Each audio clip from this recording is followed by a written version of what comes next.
Muy buenos días, José, y muy buenos días a todos nuestros amigos oyentes. Pues como siempre es un placer poder estar con vosotros hoy para hablar de otro asunto, de otro tema creo que muy interesante.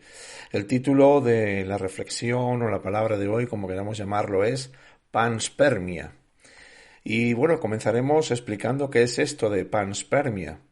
Pues la palabra panspermia es un neologismo acuñado por el biólogo alemán Hermann Richter en 1865, usado del griego, compuesto por dos palabras, la palabra pan, que significa todo, y esperma, que significa semilla. En 1908, el químico sueco Svante August Arrhenius usó la palabra panspermia para explicar el comienzo de la vida en la Tierra. La panspermia es una teoría que afirma que aquellos elementos que son necesarios para la vida se hallan distribuidos en todo el espacio exterior, propagándose en diferentes direcciones por medio de meteoritos, asteroides, cometas y otros cuerpos celestes. De este modo, la vida en la Tierra podría no haber surgido en el propio planeta, sino que podría proceder, según los científicos que mantienen esta teoría, de otros sectores del universo. Y bueno, ¿por qué os hablo hoy de panspermia? Pues porque he podido leer esta semana una noticia que ha salido en la revista de divulgación científica muy interesante, de la que, si me permitís, voy a leeros un pequeño extracto.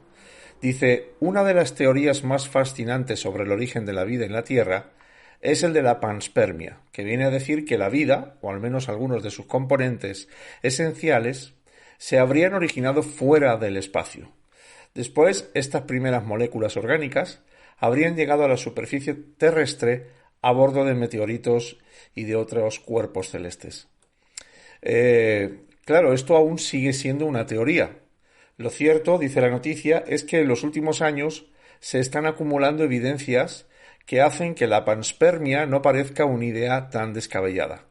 El avance de la tecnología y el desarrollo de instrumentos de detección cada vez más precisos están permitiendo a los científicos analizar con mucho detalle la composición del espacio que nos rodea. El último hallazgo, llevado a cabo por un equipo internacional de científicos, se publica en la revista PNAS y describe por primera vez la detección de etanolamina en el espacio. Esta molécula contiene 4 de los 6 elementos químicos que se consideran fundamentales para la vida. Oxígeno, carbono, hidrógeno y nitrógeno son esos 4 elementos.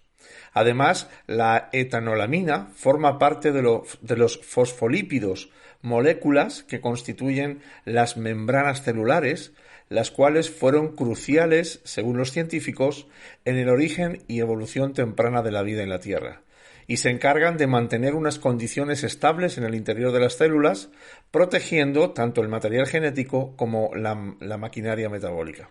El descubrimiento, continúa la noticia diciendo que el descubrimiento de esta importante molécula prebiótica se ha producido concretamente en una nube molecular, la G plus 0.693-0.027, situada en el centro de la galaxia, utilizando el radiotelescopio de IRAM de 30 metros de diámetro de Pico Veleta, Granada, y el de 40 metros del Observatorio de Jeves en Guadalajara. La etanolamina, dice la noticia, y con esto vamos a terminar de leer este trozo de noticia, dice, no es la primera molécula orgánica precursora de la química prebiótica que se ha detectado en el espacio, y se suma a hallazgos como el de la hidroxalamina o el ácido tiofórmico. Gracias a la mejora de la sensibilidad de los radiotelescopios actuales y los de próxima generación, seremos capaces, dice la noticia, de detectar en el espacio molecular cada vez más complejas y que pudieran dar lugar a los 3 componentes moleculares básicos de la vida: los lípidos, que forman las membranas, los ácidos nucleicos ARN y ADN, que contienen y transmiten la información genética, y las proteínas, que se encargan de la actividad metabólica. Ahora, la pregunta que podríamos hacernos, tras todo lo expuesto hasta ahora, sería: ¿a quién debemos creer los cristianos? ¿A la ciencia y sus explicaciones para la aparición de la vida de modo evolutivo y progresivo? o a la Biblia, que nos habla de un Dios bondadoso y creador de la Biblia de forma espontánea? Bueno, amigos, seguro que muchos cristianos se hacen esta pregunta. Yo tengo una opinión personal, que seguro que es discutible para muchos, aunque yo estoy muy convencido de ella. Para que la ciencia pueda tener razón en lo que nos cuenta, que son los procesos de la aparición de la vida biológica, sería necesario que pudieran reproducir en laboratorio esos procesos a los que aluden. Para la ciencia esto es imprescindible, para dar por seguro algo. Primero, tiene que ser demostrable y se tiene que poder repetir en el laboratorio. Y si no es así, la ciencia, la propia ciencia, no lo acepta, porque no es una realidad observable, evaluable y recreable. Hasta el momento les ha resultado imposible reproducir los procesos de vida a los que hacen referencia. Incluso si toman todos los elementos químicos que componen la vida y los mezclan, resulta que, vaya, no surge la vida. La verdad es que la ciencia, bajo sus métodos experimentales, ha indagado conceptos fundamentales como lo es la vida. Y estas investigaciones han concluido que la vida no se puede definir en sí misma. Es decir, la ciencia ni siquiera puede definirla, no puede definir lo que es la vida realmente. Entonces, ¿cómo van a poder crearla o recrear los procesos de creación de vida tal y como la conocemos? Por esta razón, todas las explicaciones que la ciencia da para la aparición de vida biológica, incluida la panspermia a la que estamos haciendo referencia hoy, todas esas explicaciones, como digo, tienen nombre y apellido. El nombre de todas ellas es teoría. Todas son teorías. Y así tenemos la teoría de la panspermia, la teoría de la evolución, la teoría del Big Bang y otras muchas teorías que tratan de explicar la creación y la aparición de la vida biológica, sobre todo en nuestro planeta, eliminando a Dios de la ecuación. La finalidad de todas estas teorías es la de negar la existencia de un Dios todopoderoso, creador de los cielos y de la tierra y de toda especie de vida. La ciencia quiere negar que un ser superior al hombre exista y mucho más, que ese Dios sea el creador de todas las cosas. A esto se le llama soberbia. Lo que impide a los científicos ateos creer en este Dios creador de todo es su soberbia, disfrazada en muchos casos de curiosidad, búsqueda de la verdad mediante la lógica, sentido común, observación, estudio de las cosas y raciocinio. Como si los científicos que sí creen en Dios no usaran estas cosas. Yo no sé si, queridos amigos oyentes, habéis oído hablar alguna vez de George Hevesy. Este hombre fue un físico y químico húngaro, premio Nobel de Química en 1943 por sus investigaciones sobre los isótopos. Seguro que sí habéis oído hablar de Santiago Ramón y Cajal, médico español, premio Nobel de Medicina en 1906 por sus estudios sobre el sistema nervioso. Seguro que también habéis oído hablar de Nikola Tesla, ingeniero y físico, fue el inventor del uso actual de la energía eléctrica por corriente alterna. También seguro que habéis oído hablar de Alexander Fleming, científico británico, premio Nobel de Medicina en 1945 por descubrir la penicilina. O Clyde Cowan, físico estadounidense, codescubridor del neutrino en 1956 junto a Frederick Reines, premio Nobel de Física en 1995 por sus estudios sobre las partículas subatómicas. O a Richard Smalley, químico estadounidense, premio Nobel de Química en 1996. Todos estos eminentes científicos, y cientos de ellos más, eran creyentes.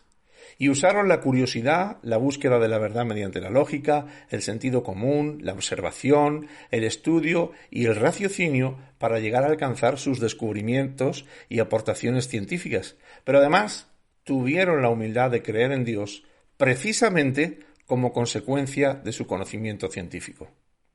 La Biblia nos revela un Dios todopoderoso, benévolo y amoroso, que es la fuente y origen de toda la creación y de toda clase de vida. La Biblia no ofrece ni la más mínima duda sobre el origen de la creación y de la vida. De hecho, la creación es una de las fuentes por la cual podemos saber que Dios existe.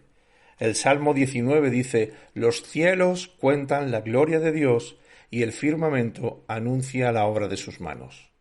Creemos que la Biblia debe ser entendida literalmente, eso es, directa y verdadera, de acuerdo a su contexto literario. Cuando la Biblia habla en forma narrativa, entendemos que es una historia literal, no falsas fábulas y mitos que solo quieren comunicar una historia espiritual. Creemos que la Biblia no es un libro de ciencia, pero aún así, cuando toca el tema de la ciencia, dice la verdad. La Biblia declara simple y directamente que el mundo no se creó a sí mismo ni apareció por casualidad. Fue creado por Dios, quien por definición es eterno y siempre lo ha sido. El simple hecho de la creación de Dios es aún más maravilloso cuando consideramos la grandeza del universo de Dios.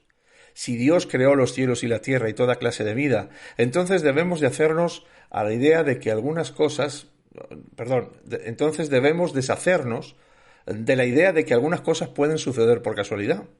La casualidad solo describe la posibilidad estadística de que algo suceda. La casualidad en sí no puede hacer nada.